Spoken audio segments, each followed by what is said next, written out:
As you all know, Serena is currently ranked #1 in the world, and even if we have some great players in the past, it's not every year we have a world #1 here. And an American world #1, it could be like 40 years ago, and on the women's side, I think it could be actually 60 years ago, with Maureen O'Connolly playing here.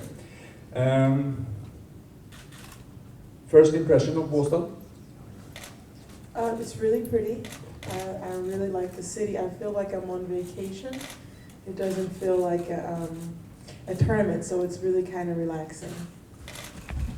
Do you in any way approach a tournament like this different, with the meaning that you are by numbers, the superstar, if you compare with the Grand Slam, with your both men and women, and also a lot of stars? Do you approach the week? Yeah, I approach it different in the fact that I probably am a favorite going in, and so I'm playing a lot of young players, and I want to be really cautious because everyone wants to win, and especially here, everyone, even more than winning, is so much incentive because it's so pretty here.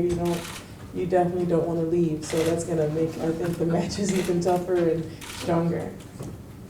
And you had some balls hit on court #1 today. Your first impression with the balls in court? Yes, it was fine. Just happened to be ready, getting used to the clay again. I finished my clay court season, and then now I'm back on the clay, so it's kind of fun. But I thought it was good, just getting used to it again. You had, of course, an amazing run this year, and you have like 2 weeks now off since you lost in Wimbledon. What have you been doing? Have you been resting or practicing directly? Well, I'm in the middle of season. I'm getting ready for Båstad, so I didn't have much time to rest. Obviously, I want to come here and I want to do the best I can and stay around and stick around for my Swedish fans and just play well here. So I took a couple days off, a few days off, but I was back actually on the clay court training again. And of course, you had heard a lot of the tournament and the city, and you met the guys who was running this one. But when you were listening around, or your team was listening around about Båstad, knowing that the 80 guys have voted the tournament best of the season, what kind of thoughts did you have before?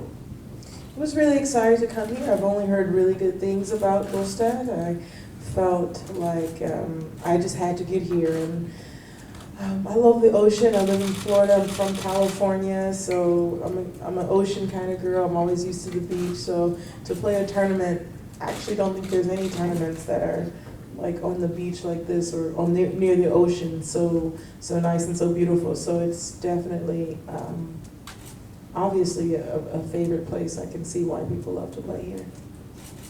And any ideas of what you're going to do if you have some time over? Outside the court, I mean. Definitely would like to see the city more. I've never been to Sweden, so this is my first time here. And I've always wanted to come here, so maybe I'll try to get to see some of the countryside a little more. All right. And I think more questions will come from the audience. So, talking about surfaces, hardcore grass and here in Båstad clay, please tell us your way of handling it. Well, you have to be ready to play on all surfaces. I really enjoy playing on clay, and I love the hard. I started on hard. My career began on hard court, and I've had probably some most success or second most success on grass. So you just have to be able to adjust to every surface, regardless of what it is. What is the secret behind your success? There's no secret. I just enjoy playing tennis, and it's one thing that I think I'm pretty good at, and I don't know how good, but I just do the best that I can, and I enjoy it. Being #1, please tell us about the pressure.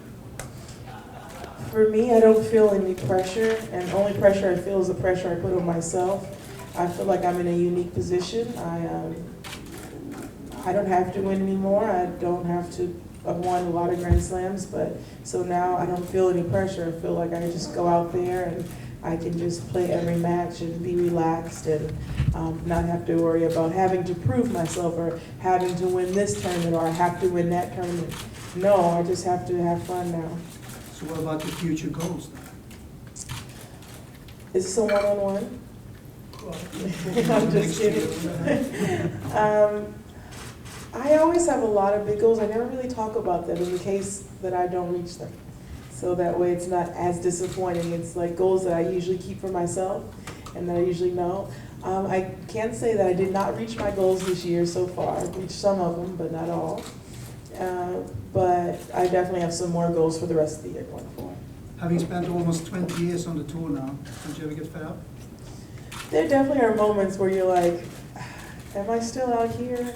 But just most recently, I'm really enjoying every moment, especially having a chance to come to such fabulous cities like this after being on the tour for a few years. It's like, I've never been to Sweden, and now I'm here in this great city in Båstad, and it's like, it's just such, you know, such an eye-opening thing that there's still so many new things you can experience and enjoy. So not having entered the tournament, you can say that you're coming back. I didn't hear. Not having entered the tournament yet, but you can say that you're coming back next year. Yeah, I would love to. It's such a beautiful place. No pressure, but yeah. Serena, it's a bit windy today. Do you want to go for a swim afterwards? I'm definitely not the world's strongest swimmer.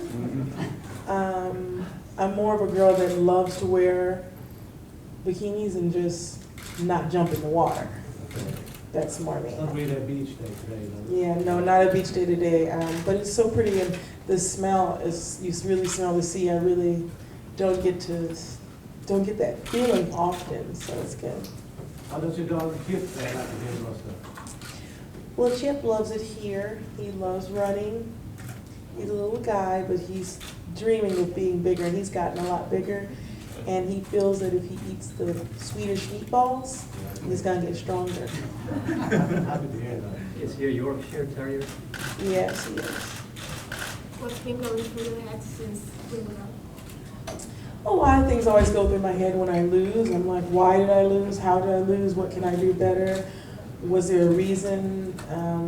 If I had opportunities in the match, I think, why didn't I take them, or did I take them? So, you know, I pretty much analyze everything for a few days, and maybe even longer, usually, and then I try to improve it. You said a few weeks ago that Båstad is a bit like Canada. Do you agree still? Yes, that's what everyone told me, that when they'll see it's like the south of France a little bit. So I don't know. I just get the feeling that it could be a little bit. I haven't seen enough to see it. Haven't quite been here 24 hours yet, but hopefully, for sure, I'll see more.